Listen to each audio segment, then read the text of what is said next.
अगर आप एक सच्चे अम्बेडकरवादी हैं तभी इस वीडियो को लाइक और चैनल को सब्सक्राइब करना, वरना मत करना। जय भीम दोस्तों, आप सभी को गणतंत्र दिवस की हार्दिक शुभकामनाएं। लेकिन दोस्तों, क्या आप जानते हैं हम सभी 15 अगस्त 1947 को नहीं बल्कि 26 जनवरी 1950 को आजाद हुए थे। चौंक गए ना? लेकिन दोस्तों, सच यही है। दोस्तों, आज मैं आपको वो सच बताने वाला हूँ जो शायद ही पहले कभी किसी ने आपको बताया हो। तो दोस्तों, चैन से बैठ जाइए क्योंकि आज का सफर आपको ले जाएगा आजादी के असली मायने समझने और ये जानने कि हमारी असली आजादी का श्रेय किसे जाता है। और हाँ, इस सफर के हर मोड़ पर आपको बाबा साहेब डॉक्टर भीमराव अम्बेडकर की वो अद्भुत भूमिका देखने को मिलेगी जिसने हमें सिर्फ राजनीतिक आजादी नहीं बल्कि सामाजिक, आर्थिक और व्यक्तिगत आजादी भी दिलाई। तो चलिए शुरू करते हैं। 15 अगस्त 1947 का वो दिन जब हमारे देश ने ब्रिटिश हुकूमत से आजादी पाई। लोग सड़कों पर नाच रहे थे, तिरंगा लहरा रहे थे और नारे लगा रहे थे, भारत माता की जय, भारत माता की जय। लेकिन दोस्तों, उस आजादी का क्या मतलब था? क्या 15 अगस्त 1947 को हम पूरी तरह से आजाद हो गए थे? सोचिए, क्या सच में हम आजाद थे? सच तो ये है कि 15 अगस्त के बाद भी हमारे देश का सिस्टम ब्रिटिश एम्पायर के बनाए हुए कानूनों से चल रहा था। मतलब हमारे पास अपना कोई संविधान नहीं था। हमारी शिक्षा व्यवस्था, न्याय व्यवस्था और यहाँ तक कि प्रशासनिक ढांचा भी अंग्रेजों का बनाया हुआ था।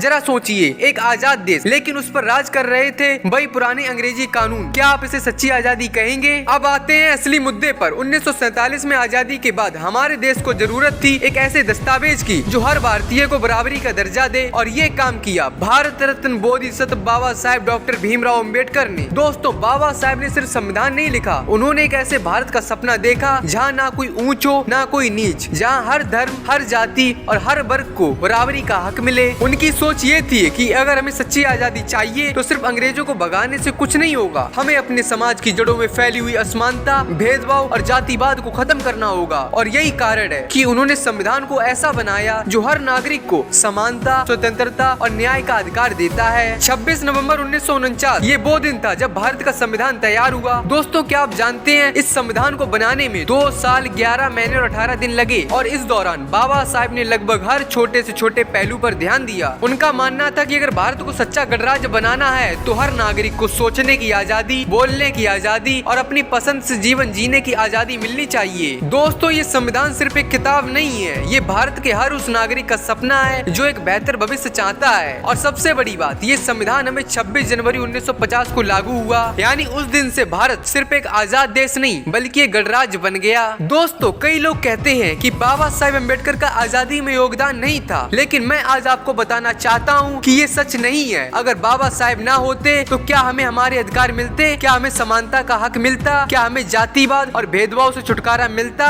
सच तो ये है कि बाबा साहेब का योगदान हर उस भारतीय के जीवन में है जो आज बिना किसी डर के अपनी बात रख सकता है। अगर आज भारत एक लोकतंत्र है तो ये उनकी वजह से है। अगर आज हर व्यक्ति को वोट देने का अधिकार है तो ये उनकी वजह से है। और अगर आज हम खुद को पूरी तरह से आजाद मानते हैं तो ये उनकी वजह से। तो दोस्तों, अब आप समझ गए होंगे कि 15 अगस्त 1947 को हमें राजनीतिक आजादी मिली, लेकिन 26 जनवरी 1950 को हमें हमारा संविधान मिला। और यही दिन है जब हम पूरी तरह से आजाद हुए। आज हम जो कुछ भी हैं वो बाबा साहेब अम्बेडकर की सोच, उनके संघर्ष और उनके द्वारा बनाए गए संविधान की वजह से हैं। इसीलिए हर 26 जनवरी को याद रखें, हमारी असली आजादी बाबा साहेब की देन है। तो दोस्तों, मुझे उम्मीद है कि आप सब समझ गए होंगे कि 15 अगस्त 1947 को हमारा देश आजाद हुआ था और 26 जनवरी 1950 को हम आजाद हुए थे क्योंकि हमें हमारे अधिकार मिले। तो दोस्तों, ये वीडियो हर उस व्यक्ति को शेयर करो जो ये कहता है कि आजादी में बाबा साहेब अम्बेडकर का कोई योगदान नहीं था। और हाँ, कमेंट में जय भीम जरूर लिख देना ताकि मैं समझ जाऊं कि आप एक सच्चे अम्बेडकरवादी हैं। तो दोस्तों, अगर आप भी बाबा साहेब अम्बेडकर को मानते हैं और एक सच्चे अम्बेडकरवादी हैं तो ही इस वीडियो को लाइक और चैनल को सब्सक्राइब करना। मैं बिल्कुल भी नहीं चाहता कि जो व्यक्ति बाबा साहेब को नहीं मानता वो इस वीडियो को लाइक और चैनल को सब्सक्राइब करे। तो दोस्तों, मिलते हैं अगली वीडियो में। जय भीम, नमो बुद्धाय।